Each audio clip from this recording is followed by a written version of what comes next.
Hi friends, എല്ലാവർക്കും നമസ്കാരം. അപ്പോൾ നല്ല ചൂടുള്ളപ്പോൾ കഴിക്കാൻ പറ്റിയ നല്ല തണുത്ത ഒരു ഫ്രൂട്ട് കസ്റ്റാർഡാണ് കാണിക്കുന്നത്. ഇത് നമുക്ക് വിഷുവൊക്കെ ആയിട്ട് സ്പെഷ്യലായിട്ട് ഉണ്ടാക്കാൻ പറ്റും, അല്ലെങ്കിൽ നോമ്പ് തുറക്കൊക്കെ നല്ലൊരു സ്പെഷ്യൽ ഡിഷാണ്. നമുക്ക് കണ്ടു നോക്കാം ഈ ഹെൽത്തി ഡിഷ് എങ്ങനെയാണ് ഉണ്ടാക്കുന്നതെന്ന്. വളരെ എളുപ്പമാണ്. നമ്മുടെ ചാനൽ സബ്സ്ക്രൈബ് ചെയ്യാത്തവരുണ്ടെങ്കിൽ സബ്സ്ക്രൈബ് ചെയ്യാനും ഫോളോ ചെയ്യാനൊന്നും മറക്കണ്ട കേട്ടോ. അപ്പം ഞാനിപ്പോൾ ഇത് 1/2 ലിറ്റർ പാല് വെച്ചിട്ടാണ് ഉണ്ടാക്കുന്നത് കേട്ടോ. അപ്പോൾ അതായത് 500 ml പാല്. അപ്പോൾ ഞാനിപ്പോൾ ഇവിടെ എടുത്തിരിക്കുന്നത് ടോണ്ട് പാലാണ്. നിങ്ങൾക്കിത് ഫുൾ ക്രീം മിൽക്ക് എടുക്കാം.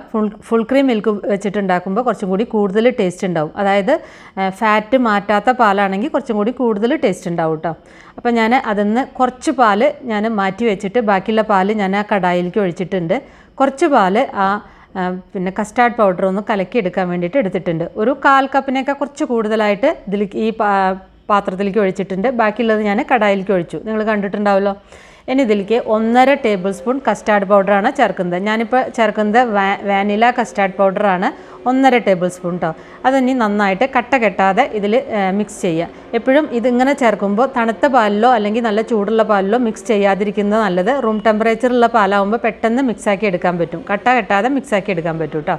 അപ്പോൾ ചൂടുള്ള പാലിൽ ഒരിക്കലും ഇത് ചേർക്കരുത് കസ്റ്റാർഡ് പൗഡർ, അത് കട്ടയായി പോവും.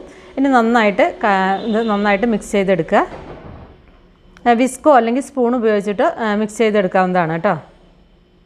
കസ്റ്റാർഡ് പൗഡർ ചേർക്കുമ്പോൾ 1.5 ടേബിൾ സ്പൂൺ ലെവൽ ചെയ്തിട്ടാണ് കസ്റ്റാർഡ് പൗഡർ എടുക്കാവൂ കേട്ടോ. ഇപ്പോൾ ഇതാ പാലിങ്ങനെ തിള വരാൻ തുടങ്ങിയിരിക്കുന്നു. അപ്പോൾ ഇത് പാട കെട്ടാൻ പാടില്ല, ഇങ്ങനെ ഇടയ്ക്ക് ഇളക്കി കൊടുക്കണം. തിള വരാൻ തുടങ്ങുമ്പോൾ ഇതിലേക്ക് ആവശ്യത്തിലുള്ള പഞ്ചസാര ചേർക്കുക. പഞ്ചസാരയുടെ അളവ് എപ്പോഴും നമ്മളുടെ ടേസ്റ്റിനനുസരിച്ച് ചേർക്കുന്നതായിരിക്കും നല്ലത്.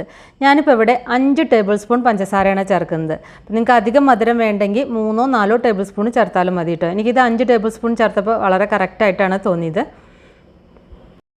അതേപോലെ പാലിനൊരു ഫ്ലേവർ വേണമെങ്കിൽ നിങ്ങൾക്ക് കുറച്ച് സെഫ്രോൺ ഇതിലേക്ക് ചേർക്കാവുന്നതാണ്. അപ്പോൾ നല്ലൊരു ഫ്ലേവറും കിട്ടും, നല്ലൊരു കളറും കിട്ടും. പിന്നെ അത് രണ്ടും ഇല്ലെങ്കിൽ നിങ്ങൾക്ക് കുറച്ചും കൂടി ഇങ്ങനെ മഞ്ഞ കളർ കൂടുതൽ വേണമെങ്കിൽ ഒരു നുള്ളു മഞ്ഞൾപ്പൊടി ഈ പാല് തിളയ്ക്കണ സമയത്ത് ചേർത്താൽ മതി കേട്ടോ. അപ്പോൾ പാല് കിടന്നിട്ട് തിളച്ച് വരുമ്പോൾ മഞ്ഞൾപ്പൊടി വെന്തോളും.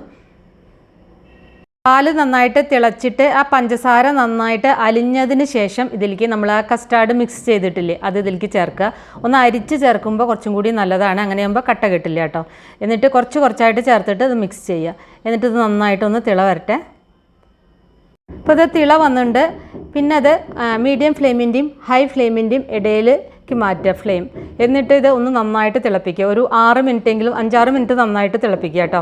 അതൊന്ന് കുറുകി വരണം.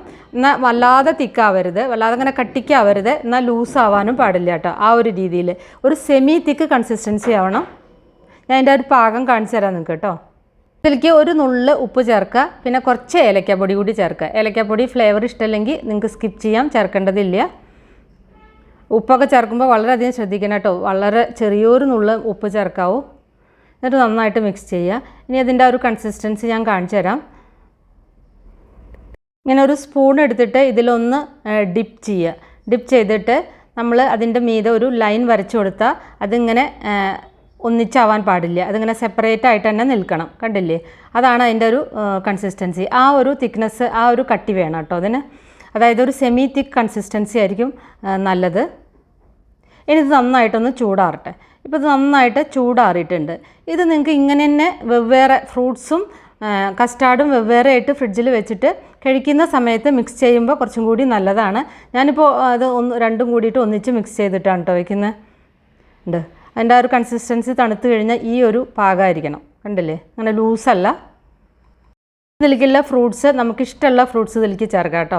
കുറച്ച് ഗ്രേപ്സ് എടുത്തിട്ടുണ്ട്, കുറച്ച് പപ്പായ കട്ട് ചെയ്ത്, കുറച്ച് പഴം കട്ട് ചെയ്ത്, അതുപോലെ തന്നെ പോമോഗ്രാനൈറ്റ് അതായത് മാതളം എടുത്തിട്ടുണ്ട്, പിന്നെ ആപ്പിൾ എടുത്തിട്ടുണ്ട്.